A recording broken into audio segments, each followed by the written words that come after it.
Hello, and welcome to Crusading History, discussing the latest research into the Crusades, crusading, and the Crusaded. In the summer of 1137, a huge army appeared in northern Syria. This was the army of the Byzantine Empire, led by the emperor himself, John II Komnenos. And over the next year, this army, combined with forces from the Crusader states, attacked Muslim territory in Syria and Anatolia. But who was the Emperor John II Komnenos?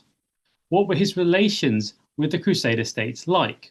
And how did these fit his broader political and military strategy?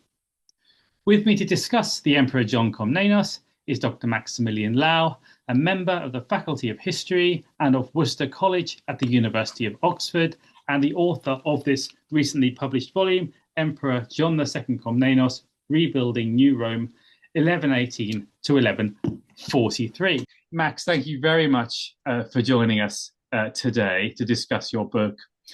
So to begin with, could we situate John II Komnenos within the Komnenoi dynasty? Who were the Komnenoi and what position did they hold in the history of Byzantium?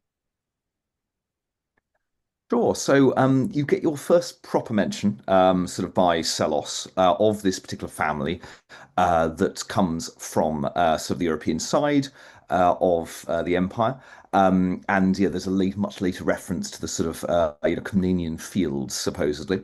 So this little village called Komn, as such.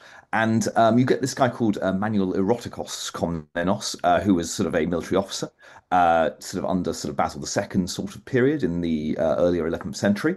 And sort of that's basically the first proper mention. I mean, there's occasional sort of, fanciful, descents from Constantine and all this kind of stuff, but nothing at all that we can attest. So really, so you have a kind of soldier family coming up. In the 11th century, and then come to prominence properly with this guy Isaac, who is a sort of a general. This is in the middle of the kind of 11th century crisis when they're looking for that kind of strongman figure to try and sort of steer the ship a little bit more clearly. Manuel Erotikos Komnenos, he seems to be given a bunch of estates in near Kastamonu. This is sort of more or less north of Ankara. And sort of even though they came from, as I said, the sort of the western side, therefore lots of their key lands therefore end up in the east. He is declared emperor by his troops in classic Roman style there, and has a few years there. He's fairly unique, particularly on coinage, as being the only emperor with a drawn sword. On his coins, which I think says a lot about him. I think we can leave it there on him. But then he gets struck by lightning and sees this as and has a lot of resistance amongst sort of senators and all the rest of it to his various reforms, and therefore resigns. It takes then sort of Anna Damascene, who sort of as a young woman is there in the palace, sort of in the Blokerni, and then more or less over the course of the next 30 years, basically sort of manages to get her family back in power. I mean, there's the moment in Anna Komnene where she sort of goes to a church service back in the palace chapel, and it's like she did it, because I mean she could well have just gone to obscurity at that point, but she spends the next 30 years kind of marrying all of her various sort of relations to the right people, all this kind of thing, leading, as I said, her son Alexios to come back in, and then going past that. I mean, one thing, I mean, just to keep this fairly to the point, one of my usual sort of facts in the Komnenoi is that every other emperor after Alexios adds in Komnenos to their name somewhere, which is fairly unique. And the only other sort of comparison here is Caesar. So it is just a last name. It is just one of those things. Okay, we need to grab this and put it in there. But that is quite significant when it comes to sort of every single emperor afterwards needs to have this little family relationship, because you have therefore somebody who claims at least some sort of family relationship with the Komnenos right the way through to 1453 and indeed beyond if you count Trebizond and things. If that answers the question. It does indeed. Thank you. Yes. So John's father, Alexios, played a very significant role in the early Crusades. What was the nature of his involvement, and how did this shape relations with the Western crusading powers from the end of the 11th century? Sure. Naturally, I'll sort of open with the fact that obviously being the first crusade, the crusading movement is therefore very up for debate as to what exactly this even is. I mean, after all, the word crusade isn't even around for another sort of 80 years plus. So, what exactly is going on, therefore, particularly that is definitely a hot question for a whole nother podcast. Mm. Anyway, but effectively, you've got your main, I suppose, sort of your argument that particularly, say, Peter Frankopan and people have sort of championed in recent years, though it's been around for quite a while before that, whereby effectively Alexius is your prime mover here. I mean, he asks the West and then specifically the papacy for aid, sort of in recapturing his eastern lands, having effectively run out of manpower and people after his western campaigns. Um, and that therefore this is the kind of prime mover in some ways. Is that, I mean, naturally there's sort of various debates as to other things going on in the West, further east, whatever it is. But therefore, this particular argument anyway really has him as the person who brings it all together. Particularly then, the moment is, when all of these Westerners gather outside Constantinople, and then, there's very tense negotiations. And then, as I said, Alexius manages to convince them to, restore lands that were previously his to him. A bit unclear whether that counts all lands that were Roman ever, which obviously would change the whole shape of it. But at the very least, we're talking Anatolia here. Um, and obviously, sort of, the way the First Crusade plays out, with, as I said, these news from first Westerners and then Alexius's general Tatikius, that, basically means that Alexius does not come to relieve the First Crusade at Antioch, therefore allowing a kind of stab in the back myth to develop that, oh, he betrayed us, even though he is with some other Westerners doing other campaigns at the same time. And therefore, yeah, more or less sort of the fact that Alexius is the kind of manipulative spider figure, sort of controlling them all and then sort of and then failing, when, as I said, he betrays them kind of thing, is basically this narrative that develops. However, in the years after that, I mean, obviously he has these sort of, then subsequent battles with Bermond from the Norman from southern Italy, and then gets Bermond to, say, oh, yes, I will give you Antioch back. And then Bermond conveniently dies straight after that, and therefore it never happens. So yeah, basically Alexius is right in the middle of this early inverted commas crusading movement. Back when, I mean, the idea of the crusading movement is up for grabs. Again, if that answers the question. Yeah, yeah, absolutely. Thank you very much. So Alexius dies in 1118, and his son John comes to the throne. So, what are the principal sources that we have for John's reign, and what kind of limitations do they present? Sure. I mean, this is in many ways the sort of opening of my book here because, I mean, there's a lot of lines. I mean, I was told when I first started this sort of, oh, John, he's a bit of a black hole Mm. from a very senior professor who shall remain nameless. And likewise, then, I mean, there's a good line, I think, in one of the edited volumes on John, saying sort of, we are not well served by Byzantine historians on John, Mm. because there isn't really a basic source that says who does what to who in what order. There is no Alexiad. Likewise, I mean, sure, Kinomos has, John Kinomos, who sort of is mainly biography of Manuel, has kind of, John's reign as a sort of, preamble. But, Manuel we're talking, is son. barely. Manuel is Yes, John's exactly. Yes, son. it's sort of yes, sorry, yes, just for context. Yes, sort of. So, it's a biography of John's son Manuel, and it has therefore the reign of his father as a sort of preamble, in a very few words.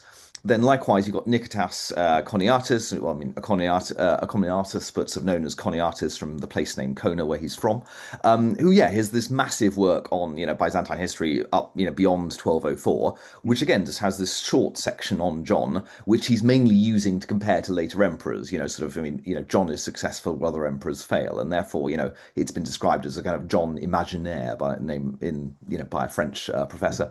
And therefore, this is not particularly good, really. However, as I say in my book, if you take out lots of those words from that line, we're not well served by Byzantine historians on John, Mm. actually, we do have a lot of material there. Because if you take out the word Byzantine, there are a lot of, I mean, the Crusader sources, Mm. Italian sources, Hungarian sources, Arabic sources. There's a lot of kind of other sources written at the time that obviously happen to mention John. Likewise, then, if you take out the word histories, there's actually a lot of material from John's court. I mean, these sort of occasional poems. There's a battle, there's a wedding, there's a main event, and a poem is written about it. And I mean, it's the equivalent to the Charge of the Light Brigade or something. It's not necessarily an amazing sort of historical gold mine, but it does give you the kind of political pulse of the time, what they wanted you to hear. Likewise, then personal letters. There's a lot of this sort of material all the way around. And then finally, on the on John bit, I mean, there's a lot of things written, not necessarily about John, from the time. This means kind of reconstructing his reign is a bit of a jigsaw puzzle. I mean, this is what took so long, to be honest with me, to put this project together, and why I was trying to, various people tried to dissuade me from doing it, actually, because there was, even if you have one narrative source that's wrong and biased in various ways, at least you've got something to work off. Whereas in some ways I didn't really. I mean, there is, as I said, the Komniatis Kinemos. I mean, that if you're looking for something as a first thing to read, sure, do start with that. But yeah, therefore, there's a lot of other stuff here which you need to sort of bring out. So principal narrative sources, yeah, Komniatis Kinemos, but those have big caveats.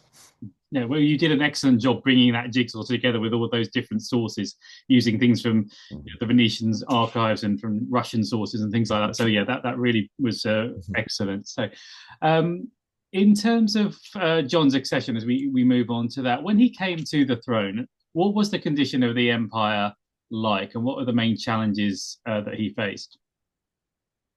Sure. I mean, I attribute here James Howard Johnson, who was the editor for the latter bit of this book, because he more or less said that for, I think it's my second chapter, you want to just have okay, here you are sitting in Constantinople. What does the place look like? Write a De Administrando Imperio for the beginning of John's reign. Let's have a look. Let's have a look. So, I mean, therefore, a lot of sort of the opening of this chapter is just kind of, what's up north, what's east, what's south.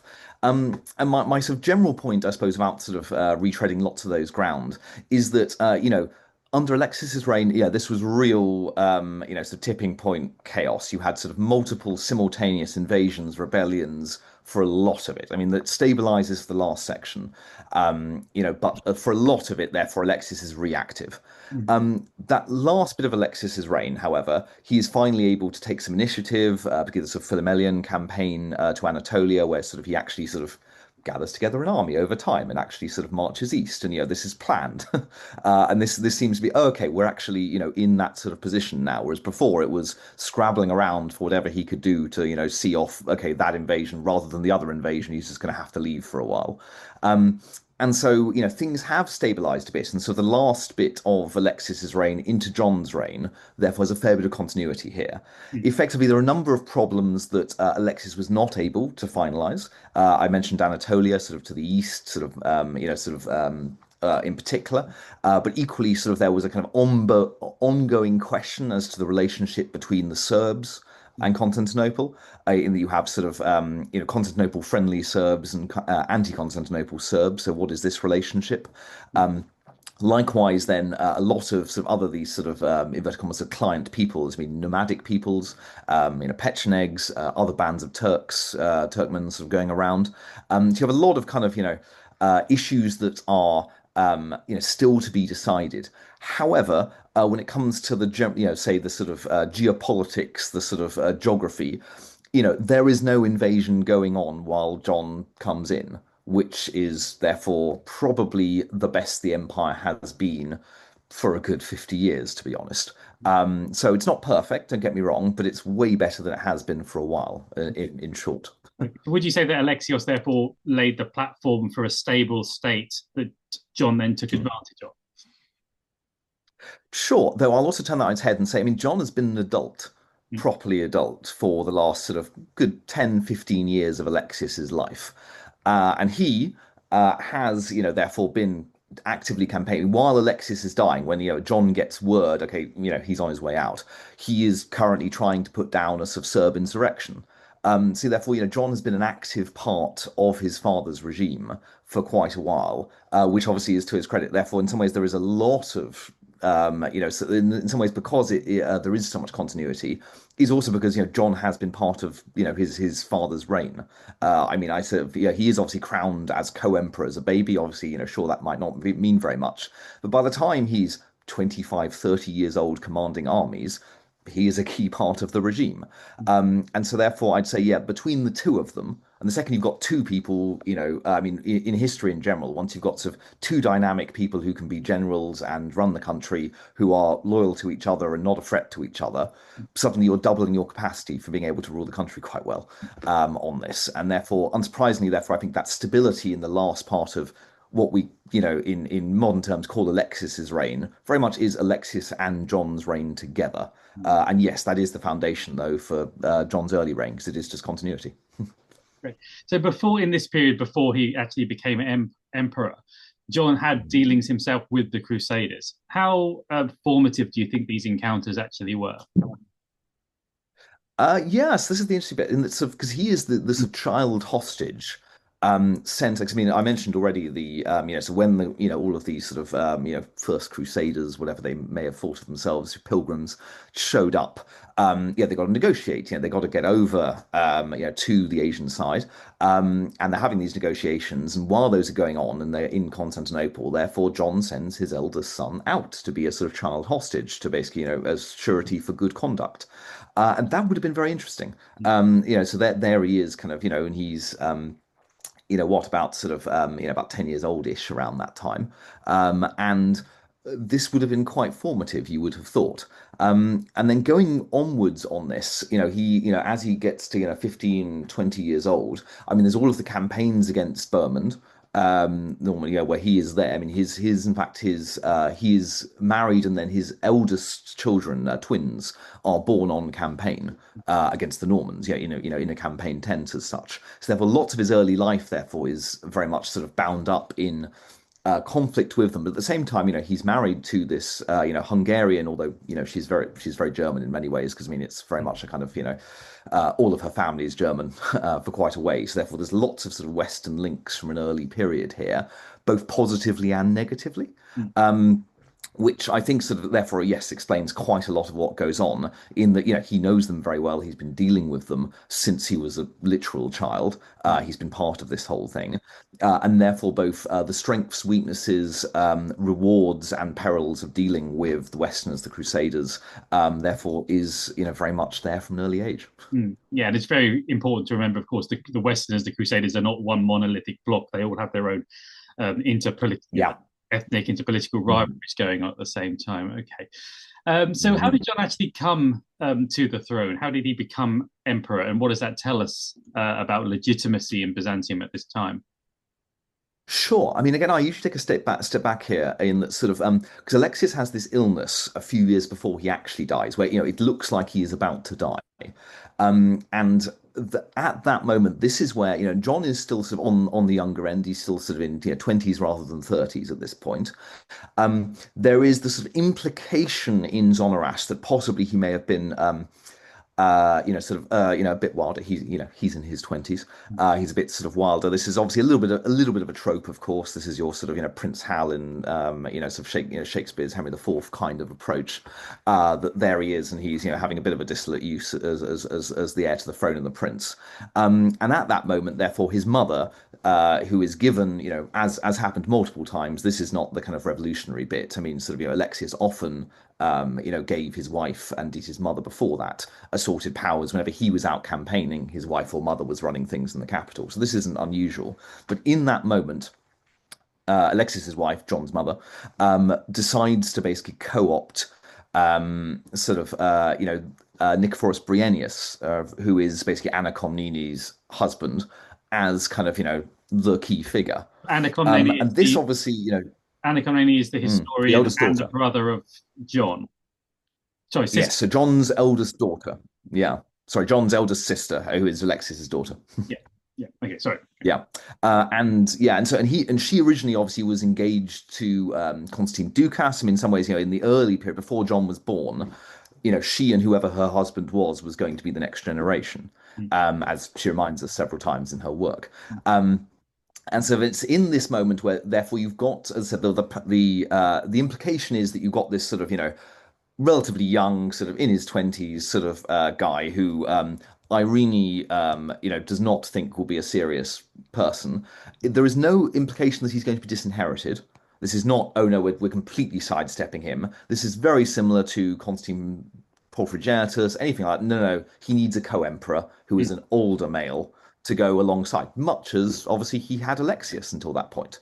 Where before he'd been alongside his father, now he'd be alongside his brother-in-law, or very similar. However, at this moment, this is where sort of obviously John, who does have kids at this point, He probably considers himself quite adult, even whatever his mother thinks. This seems to be a bit of a wake-up call for him about sort of, oh, well, this is not what I want to happen the second, my father does actually die. And so it's mentioned particularly in Zonaras that his father recovers. There is another, he's on campaign again in another year or so. It's a full recovery. But it seems that John spends the next few years going around, senators, churchmen, all of these people, getting various people on side, so that when his father does actually die, suddenly it's all quite choreographed. And they have this bit where he's riding on horses between the palace, Hagia Sophia, the great, the great palace, and it's all sort of okay. This seems really quite well organized, really, at that point. And so, by that point, it's sort of okay. No, John is taking control, and he's taking control himself, and he wants to give his supporters, his close family, rather than basically nod to the older generations. Had Alexis died earlier, it could have been quite different. And again, I don't think John would have been disinherited. It would just been very much a kind of he would have had to have dealt with the previous generation much more. And so that more or less is what's saying here. And so it's very interesting to see that sort of unlike say in the West or indeed in the East, sort of where there is okay, no, next generation time, this is not a done deal. And that the sort of the co-emperorship formula that has been going on, Basil II, Constantine Porphyrogenitus, all of these various things was very much still a live way of doing things in Byzantium. Okay. So after he'd come to the throne, he obviously ruled as emperor. What do we know about how Byzantine government was organized and how did that shape John's rule? Sure. So again, with the research for this book, I was looking up that very question. Okay, can I have a nice little chart of, here are the various government departments, here's, sort of the key figures, and I found really struggled to find this. And therefore, okay, I'm gonna have to put this together myself, really. And the issue with this is that there isn't a really obvious chart. I mean, if you read sort of earlier works, or indeed any modern government, like okay, here are the various ministries, and here's sort of who's in charge of each one, and that you can do a nice sort of clear chart. You can't really seem to do this here, or if you can, only for sort of that one specific year, because a lot of it basically depends on proximity to John. And therefore, somebody could hold an office of government which does not sound all that important, but because they happen to be near John that particular year, suddenly they're much more important. I mean, this guy Stephen Meles is a good example. He is a logopete of the Drome, which is effectively postmaster, minister. Logopete is a minister.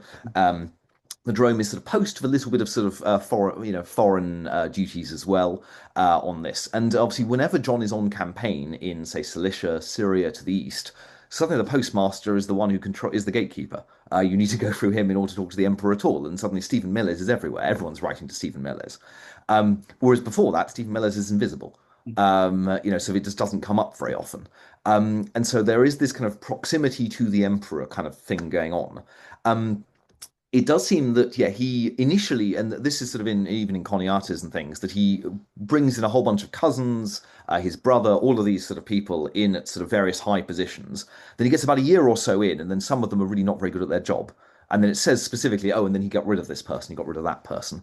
So Taranites is one of them, John Taranites, who sort of initially comes in as sort of the one of the sort of personal treasurers to his kind of personal money, and then he just gets rid of him because his apparent coin to Coniates, he's just not very good at his job. So this is to his strength. There is some continuity. I mean, don't get me wrong. There are, a few of his father's generals, a few of his father's people are, do continue. But otherwise, when it comes to how government worked, you do have a bit like, say, the American civil service, sort of, okay, we're reappointing all the ambassadors. We're sort of, these are all now my people coming in. Some of them will be renewals, but not that many of them, a lot of the time.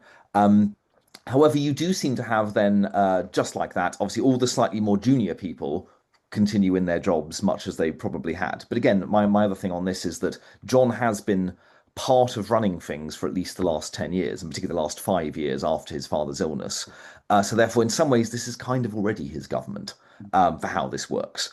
I mean, Nicephorus Bryennius, the brother-in-law, who was almost brought in to sort of be his older brother, his father figure, remains as Kaiser, as the sort of junior emperor figure, all the way through to the Syrian campaign when he dies. He's not gotten rid of.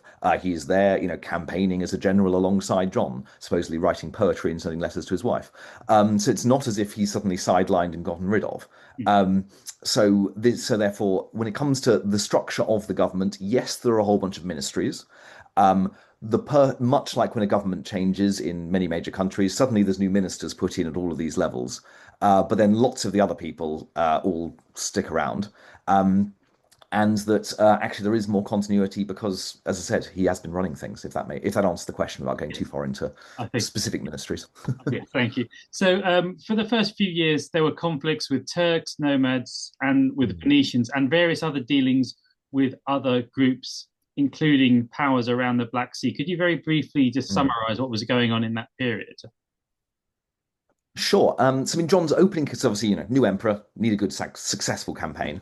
So his opening campaign is in some ways just a continuation of his father's Philomelian campaign, sort of out to the east against some Turks. It's a bit unclear whether these are sort of an organized Turkish, I mean, whatever, like polity nation, whatever you'd like, or whether these are sort of more roving bands. But either way, it's sort of recapturing Laodicea and Sotsopolis, which broadly sort of reopens the land route to the sort of southwestern bit of Anatolia. Obviously, they had Atalaya, modern Antalya, these sort of areas, but mainly by sea is the easiest way they're getting to it. Whereas the second John retakes those two cities in particular, suddenly you can walk there. And this more or less does a nice little line across Anatolia that is now fairly solidly imperial territory.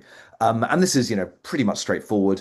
Sort of it's, battle one, capture, city captured, few castles built. And therefore this is, really sort of a down the line, nice, easy victory right at the beginning. Likewise, then there's sort of heading over to the Serbs. I mean, this is what John was doing, sort of, as when he was still co-emperor, and so continuing that, sort of, and he sort of continues to sort of put down the sort of anti-Constantinople brigade over there. But then and then so while he's sort of busy doing these, he's going quite back and forth between the east and west quite a lot. So the navy was definitely getting a workout at this point. Then suddenly, I said, you have this major invasion of kind of nomads sort of going on. This is sort of in 1123, 1124 sort of period, which suddenly obviously means, okay, drop everything. We need to deal with this. And this is where you get this sort of major battle that's sort of, and there's not many. I mean, a lot of John's campaigns, there are no major battles. I mean, there's a lot of, okay, we're going to take that castle, we're going to take that city.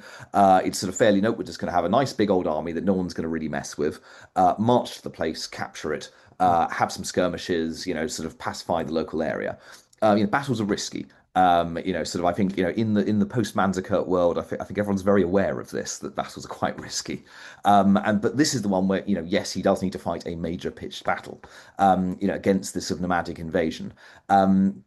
Which, yeah, I said he does. I mean, he does this in particular, though, by, I think, just sort of being as careful as possible. He's given a lot of warning. This is probably the Crimea, so being a nice little early warning area, sort of giving him lots of information.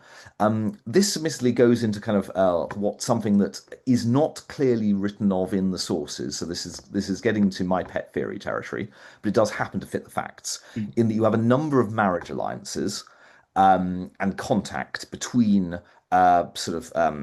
Vladimir of Kiev up in the north. Likewise, then David the Builder of Georgia. This is sort of the great sort of rejuvenating Georgian monarch. I mean, up there with Tamar as like some of the greatest Georgian monarch of all time.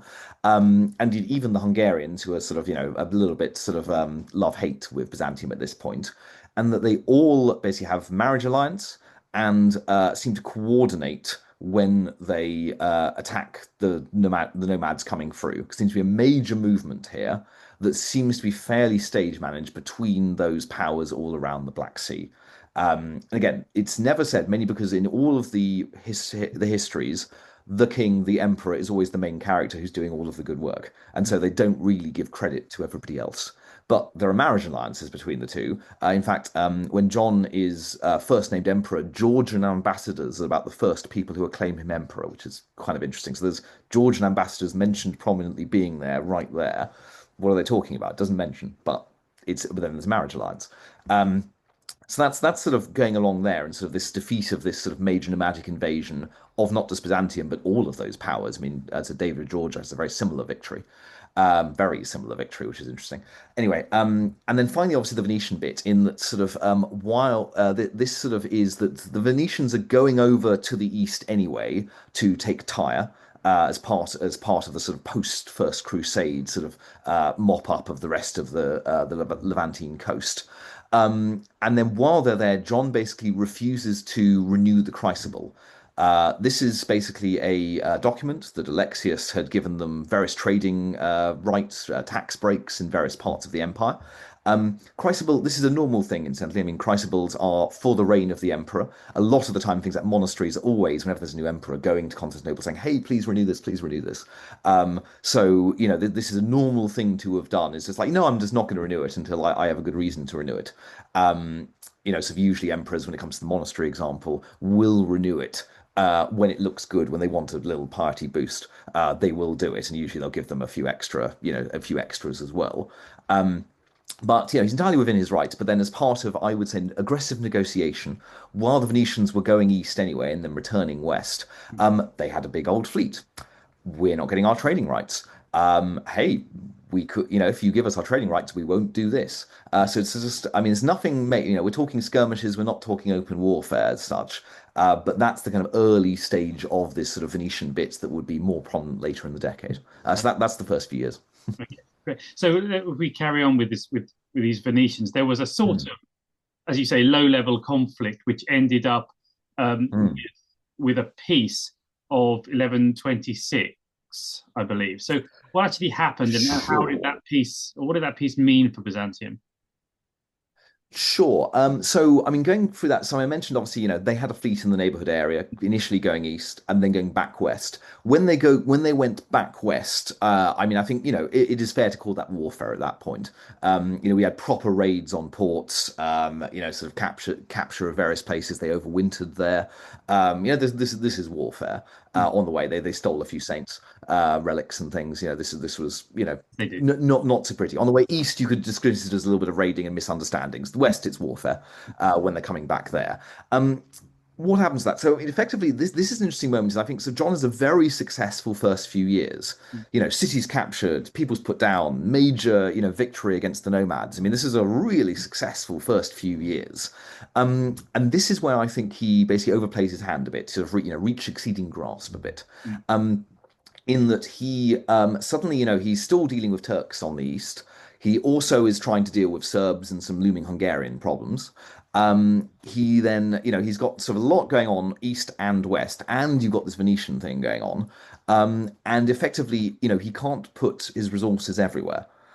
And so, really, as I said, and particularly there is this moment when these sort of three fugitive princes show up, sort of from all of these various places. So you've got sort of one Serb, you've got one Hungarian, you've got one Turk, and this is very useful. I mean, throughout history, I mean, you often have the pretender to the throne from somewhere else, and this is useful to install at the right moment. Rather than just sort of saying, okay, you be quiet and picking one of them, John tries to back all of them. And I mean, had this worked, I mean, it would be amazing. I mean, he would have, reabsorbed, major parts of Anatolia and Serbia, and possibly got a friendly person on the Hungarian throne. I mean, this would have been crazy had it all worked, but it didn't. I mean, he was massively overstretched because at the same time he ends up with a rebellion in Trebizond to the north, so the northeast of Anatolia, and then the Venetians are like, he is overstretched. I mean, the Venetians have traders everywhere. I mean, they would have. This is possibly not a secret that he is, trying to send armies in every direction, and therefore doesn't have much around. So yeah, and therefore this piece that is, I think, is more or less him cutting his losses. He is trying to, as I said, keep a lid on the West with the Serbs and Hungarians. Likewise, to sort of keep, Anatolia going before there's suddenly another revolt or something like that. And therefore, this is a problem he doesn't need, particularly as it's easily solved by just giving them their trading rights back. He doesn't give them any more. I mean, it's not as if they do any better onto this. He just gives them exactly what Alexios gave them, and they're quiet and happy for the rest of his reign, which is kind of interesting. So therefore, it is a bit humiliating. I'll agree with that. Sort of, this was probably not what he wanted, but if he has five major priorities, this is a problem he didn't need, which is solvable by a little bit, a little bit of loss of revenue. So I suppose that's my line on the peace of Venice. Okay. And then fairly swiftly after that, there were, or around the same time, there was fighting, as you say, with the Hungarians and with the Serbs. So what lay behind these conflicts and how were they resolved? Sure. Serbs first. So Serbs is that interesting thing. Is it's sort of an internal matter, sort of an external matter. Because during the imperial weakness of the 11th century, you have yeah, the Serbs increasingly sort of more independent, occasionally looking to the Pope in the West. Sort of, and you have even a sort of king being sort of Bodin being crowned sort of sort of as an independent figure. Mm. Whereas before, as I said, they've been very much sort of as a non-Roman people within the empire, I suppose, would be the way of putting it. Um, and Alexius and John had sort of started to put a lid on this. Effectively, you have sort of two principalities, probably best to call them that. Sort of Dukla, Dioclea, sort of, and Rashka, or sort of sort of as these two sort of centers as such. There was a fun little source called sort of the Chronicle of the Priest of Dioclea. This is probably a compilation of lots of different authors rather than there actually being someone who was a priest from there. And this is a full, reading this is kind of full of basically sort of, mothers assassinating sons and brothers, killing, accidentally killing their fathers and all this kind of, it's a real sort of, up, down of Serb history, sort of all the way through in various different families, kind of all, killing each other the entire time in various interesting ways. But from what you can get out of this, comparing it with other sources, yes, you have sort of Dioclea in general tends to be pro-Constantinople. Their authority, basically, you can be Prince of the Serbs as long as basically you are Prince of the Serbs. Whereas Rashka ends up as the kind of, no, we want a more independent sort of, Serb principality. And obviously it's from there that eventually the medieval Serbia would arise. So obviously a lot of the history on this tends to see a kind of nascent Serbia already in existence, which obviously is a little bit teleological, so a bit much. That's more or less the Serbs sort of angle. So therefore, it's kind of backing up the Diocleans against the Rashkans is how they're playing it a lot of the time. And obviously, but there, amidst all this, effectively, your Rashkans therefore appealed to the Hungarians for support. Now, Hungary. So Stephen II of Hungary there is effectively quite a weak ruler. He, where John had a very successful first few years, Stephen had the opposite. Anything he tried, any military expedition was very much humiliating failure. He did not get lucky on this.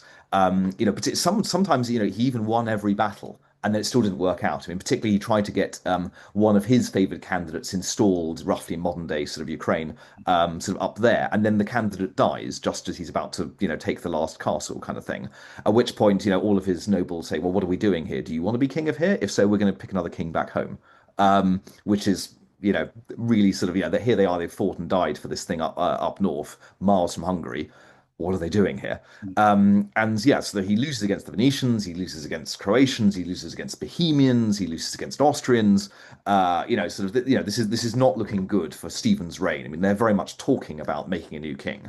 Suddenly, sort of Almosh, the alternative, and indeed his son, are sitting in Constantinople. Therefore, Byzantium, Almosh, and his son are an existential threat forced, if he doesn't declare war on Byzantium, he's gone very, very quickly. They're already, his nobles are already talking about this. So in some ways, I see sort of the Hungarian intervention here being much more about Hungarian internal politics. Stephen trying, this is my last gasp to try and retain some authority, rather than it necessarily being, anything else. There is a little bit of indication that sort of, Irene Poroshka, so John's wife, the Hungarian princess, her dowry lands, they kind of wanted that back. A little bit of sort of, so the Middle Danube, possibly they wanted that back. Some trading issues when it comes to sort of modern day Belgrade, this sort of area, sort of with Hungarian merchants and Byzantine merchants competing. There's a few other little factors that definitely come into it, but I'd say the major thing here is absolutely Hungarian internal matters. Yeah, but it's quite a risk for the Hungarian king to declare war on the empire himself, though, isn't it? So Oh yeah. how did this war actually end? Or what was the process? Um, Yeah, so actually, so initially it's going quite bad. I mean, John is overstretched. As I said, he's got this Trebizond rebellion, he's got the Venetians, he's got Turks doing various things. This is initially not going so well. And yeah, there is this sort of major kind of attacks on modern day Sofia, the Bulgarian capital. All of these things, it's going actually quite. This is probably again finally things are kind of going Stephen's way actually. Likewise, I said the Rashkins are doing actually pretty well. Um, then finally, I said John basically makes his peace with Venice, ignores Trebizond, and also kind of ignores the Turks. To be honest, he just says, "Okay, right, it's stable enough, leave it," and then he puts his full attention on the Serbs and Hungary. At which point, okay, sort of it starts getting a bit more downhill. The Serb campaign is a bit of a tough one. Obviously, this is sort of forested mountain valleys. It's castle at a time. It's a lot of raiding. There's a few sort of embarrassing instances where John's tent gets stolen. There's a few of these sort of little moments while there's a lot of sort of raiding and through the forests kind of stuff. But yeah, with the full Imperial army actually sat there, full attention from this, it does start going John's way, and particularly then. I mentioned trying to avoid battles, but this one he sort of faced a series of skirmishes that sort of became a sort of battle, and particularly then this is the use of the Imperial Navy up the Danube, because effectively he manages to sort of get troops both sides of the Danube. Incidentally, probably possibly one of the first times the emperor's been north of the Danube, in many many years. Incidentally, and particularly when the Hungarians are retreating from south of the Danube, they burn the bridge that they're retreating over. So yeah, with the navy. And so therefore he has a sort of very coordinated sort of basic campaign at that point. And then in this sort of moment of therefore the Serbs have been put down, Hungarians their army has been destroyed. John quite happily actually has decided, okay, right, let's just have a real peace here. I think in some ways he's a bit of a humiliating couple of years where he overstretches himself. Thinks, okay, let's have something stable and lasting. I don't want to, sort of take loads of extra territory that I'm going to then have to defend for ages. So they have this kind of on an island in the Danube, which in itself, is a nice sort of neutral space. Admittedly, John does arrive in the imperial trireme, nice and grand and everything else, but even so, he is the winning party. But no, they have this peace treaty saying, no, we're, keep the Danube borderline. The Serbs are part of the empire. They're not, nothing else here. And he increases the amount of tribute and troops that the Serbs need to contribute. Likewise, he sort of relocates a number of them to Anatolia. There's still Serbs there in the 13th century, so this is successful. But no, he has a kind of peace treaty with Hungary, and there was never a Hungarian issue again until Manuel's reign. Sort of much later. In very different circumstances as well. So therefore, it ends with John winning the battles, putting the time and effort in. It is quite a bit of an effort over the course of a few years, and then just having a nice lasting peace there. I mean, it very much. I mean, Choniates as well. He does say sort of, and John settled matters to the west, and John doesn't come back west again. The entire rest of his reign, it is genuinely quite settled. This brings part one to a close. Do look out for part two, though, which will be available shortly.